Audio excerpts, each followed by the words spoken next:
Queria fazer comentários de duas ordens.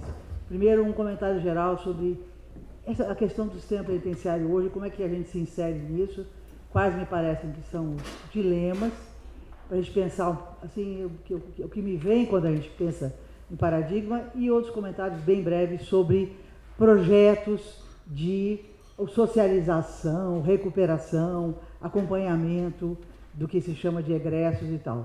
Fazer comentários telegráficos sobre os dois temas.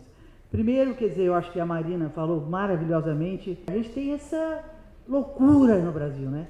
600 mil presos, segunda, terceira, ou como é que conta, quarta, maior população penitenciária do mundo, 40% são presos provisórios. Isso não é um recorde mundial, é um recorde mundial se a gente pensar nos 600 mil, né? E outra coisa, nada talvez no Brasil tenha mudado tão rápido quanto essa realidade. Nossa taxa de encarceramento quase que decuplicou nos 20 anos, nos últimos 20 anos, mas aconteceu um negócio estranho, é que as condições penitenciárias são muito parecidas com as que eram há 20 anos atrás, e algumas se agravaram. Quando a gente pensa, por exemplo, em unidades de internação de adolescentes, né, quer dizer, por exemplo, lá no Rio, e aqui em São Paulo eu acho que não tem mais isso, mas lá no Rio tem, são verdadeiras, algumas, não todas, ainda existem verdadeiras masmorras. É um negócio que não dá nem para acreditar que no século XXI aquilo existe. E pelo Brasil inteiro a gente vai ter isso muito. Então acho que a gente vive um momento, para pensar a questão penitenciária, muito específico, que é alguma coisa que mudou muito e alguma coisa não mudou nada, que insiste em permanecer. E a gente está, então, acho que nessa curva apertada, e eu acho que tudo que a gente fizer, a gente tem que pensar nessas questões, né? Claro que o principal nessa história é o controle das facções, produzindo aquelas cenas que a Gilda aqui mencionava e tudo, né? Além, né, Jorge, da multa que deve à justiça, quantos e quantos presos não saem devendo às facções? No Rio de Janeiro, em São Paulo, uma família sabe que o menino entrou para o crime quando ele foi preso. E no Rio, a gente sabe que o menino entrou para o crime quando a gente vê ele na nossa favela segurando uma metralhadora e um fuzil. Né? Mas, às vezes, esses meninos, pelo menos no Rio é muito frequente, são presos até descalços. Se você chega descalço num presídio, você precisa pelo menos de um chinelo de dedo para ir ao banheiro, porque o banheiro é inundado, alagado, então alguém vai te fornecer essa sandália. E daí em diante, quanto mais precárias são as suas situações, suas condições, às vezes você pode até ter um telefone emprestado, mas não tem uma mãe para quem ligar, etc, etc, etc. Vocês conhecem isso tão ou mais do que eu, não preciso me estender. Quanto mais passa-se a dever às facções. Então você às vezes deve tanto que você, ao sair, não é que você deve financeiramente uma quantidade de dinheiro. É difícil transformar, mas você deve crimes. Você deve cumprimento de... Seria muito, muito, muito interessante se todo mundo pudesse assistir um filme muito impressionante chamado Central, que conta a história do presídio central do Rio Grande do Sul, né? Só rapidamente, o ministro Zé Gregório, você falou daquela mãe, né, do seu amigo, a história incrível, né? Sabe que uma das áreas nos presídios do Rio chama-se Povo de Israel. Povo de Israel, talvez essa mãe pensasse que talvez isso interessasse a ela, né? O povo de Israel é um pedaço do sistema penitenciário onde as pessoas não são nem de uma facção nem de outra, né?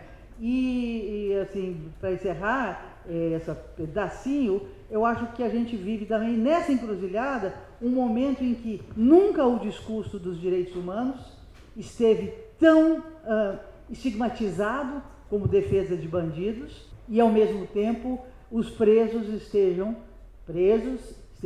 tão estigmatizados como bandidos, sujeitos imprestáveis que vão reincidir, que não tem mais jeito, e que bandido bom mesmo é melhor morto, né?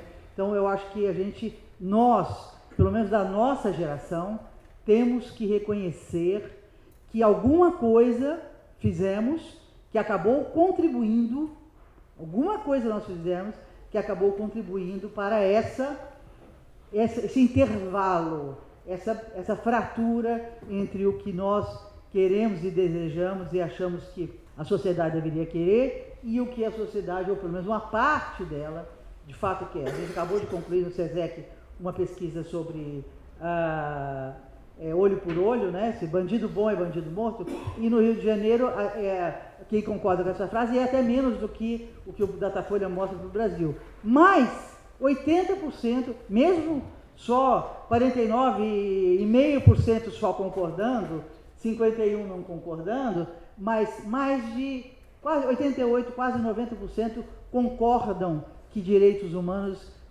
servem para proteger bandidos. Mesmo aqueles que não acham que bandido bom é bandido morto, mesmo aqueles que não são a favor dos linchamentos, mesmo aqueles que não são a favor da pena de morte, nem das prisões perpétuas, muitos desses acham que defender os direitos humanos é defender direitos de bandido. Eu acho que a gente, para onde for na área de advocacy que a gente vá, a gente tem que pensar um pouco nisso. Agora, uma palavra realmente muito rápida, eu falei 6 minutos, sobre esses projetos de recuperação de egressos. Primeiro, né, Zé Gregório, nós nos chamávamos como ex-presos. Nunca vi o pessoal do preso político se chamando de egressos. Acho que a gente tem que ter cuidado com as palavras, quer dizer, eu não sei, as próprias entidades de ex-presos usam esse nome egresso, né? Mas eu acho isso tão pesado do ponto de vista de uma identidade, né, que arrisca-se até a se cair nela de qualquer forma, né, que eu acho que a gente deveria repensar, né? E essa ideia de recuperação, ou de reintegração, ressocialização, né? A verdade é que a repetição é uma compulsão. Nós sabemos isso para as nossas próprias vidas. Como é difícil mudar? Como é difícil não repetir comportamentos que são dolorosos para nós mesmos? É muito fácil falar para o menino que está no crime e dizer, meu filho, sai, olha aqui, ó, te dou uma bolsa aqui, não sei o quê, um esporte, uma quadra de futebol, e você vai, aqui para minha contabilidade, tem um financiador me apoiando e ele quer um produto aqui de uns 70%. Você faz o favor de não me voltar para o crime. Mas a gente volta, nós, nas nossas vidas, voltamos para as coisas que não fazem bem para nós, em quantas coisas, né, quer dizer, além do princípio do prazer. Não é muito lógico, às vezes. A gente não entende, né, Bruno? Por que um menino que está ali com tudo, o cara já está com trabalho, às vezes está até com carteira assinada, tem uma namorada, tem uma mãe que está dizendo que tem um quarto só para você aqui em casa.